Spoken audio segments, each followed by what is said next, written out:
विष्णु भगवान के चरणों में प्रणाम करते हुए, सभी देव को प्रणाम करते हुए व्यास जी के चरणों में प्रणाम करती हूँ। सभी नदियों, गौ माता, तीर्थ धाम को प्रणाम करते हुए कार्तिक महात्म्य कथा सुनाने जा रही हूँ। आइए सुनते हैं 20वां अध्याय।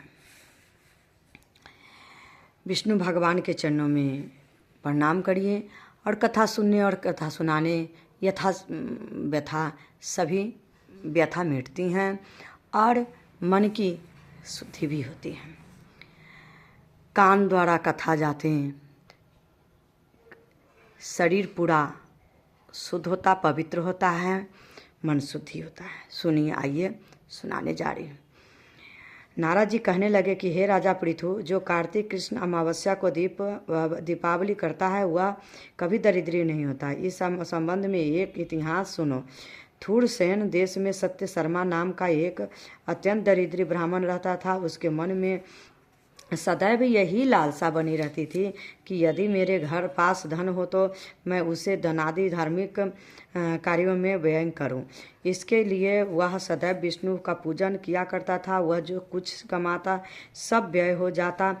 तब इस दरिद्रता निवारण का उपाय पूछने पर एक विद्वान से उसे बताया कि तुम धन्य धान्य को प्राप्त के लिए शिव जी को आराधना करो।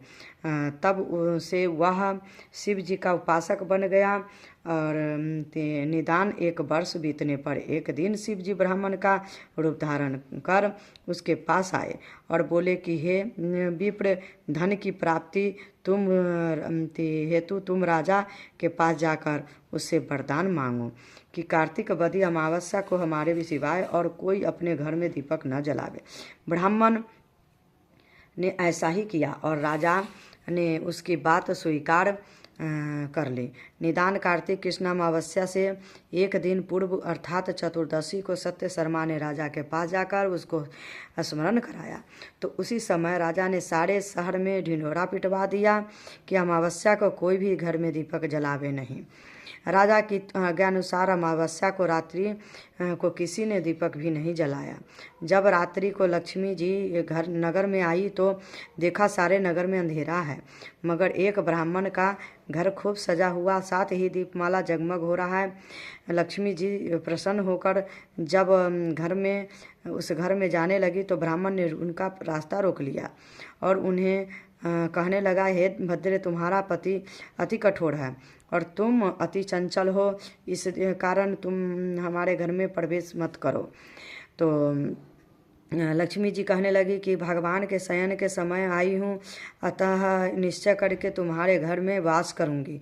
यह सुनकर ब्राह्मण ने कहा कि यदि तुम इस बात की शपथ ले तो कि 3 वंश पर्यंत तुम हमारे घर में नहीं जाओगी घर से और यही वास करोगे, हमारे घर में आ सकती हो।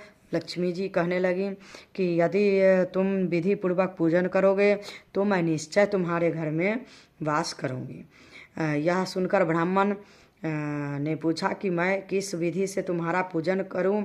तब लक्ष्मी जी कहने लगी कि कार्तिक वदी अमावस्या को प्रातःकाल स्नान आदि करके देवता और पितरों का पूजन करो, सायंकाल हमारा पूजन करे। सबसे पहले स्वास्ति वाचन द्वारा गणेश जी का पूजन करे, फिर कुबेर का पूजन करे करके संकल्प करे, तत्पश्चात लक्ष्मी जी का पूजन करे।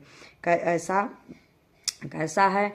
लक्ष्मी जी का कमल के आसन पर स्थित कमल पुष्पों की माला धारण करे, कमल जैसे नेत्र वाली, गंभीर नाभि वाली, स्तन के बाहर से नभ्र सुंदर वस्त्र वाली, देवताओं के हाथी द्वारा मणियुक्त घरों से स्नान करने वाली और घरों के स्नान करने वाली, कमल पुष्प हाथ में लिए ऐसी लक्ष्मी मेरे घर में निवास करे। सब लक्ष्मी जी को आसन दे, फिर पाद अर्घ्य आचमन स्नान वस्त्र धूप दीप नैवेद्य जल तांबूल सुपारी इन सब वस्तुओं का अर्पण करके नमस्कार करे, दीप जलावे और तामस रात्रि भगवान की कीर्तन करके इस प्रकार कुबेर तथा लक्ष्मी जी का पूजन करे।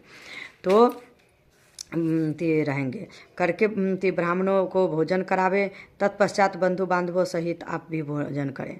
सत्य शर्मा ने विधिवत इसी प्रकार किया, जिससे उसके बहुत सा धन धान्य हो गया।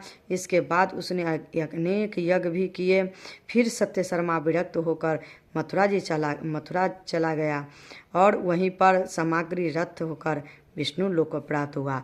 बोलिए विष्णु भगवान की जय। श्रीमन नारायण नारायण नारायण, हरिमन नारायण नारायण नारायण, श्रीमन नारायण नारायण नारायण, भजमन नारायण नारायण नारायण, हरिमन नारायण नारायण नारायण, श्रीमन नारायण नारायण नारायण।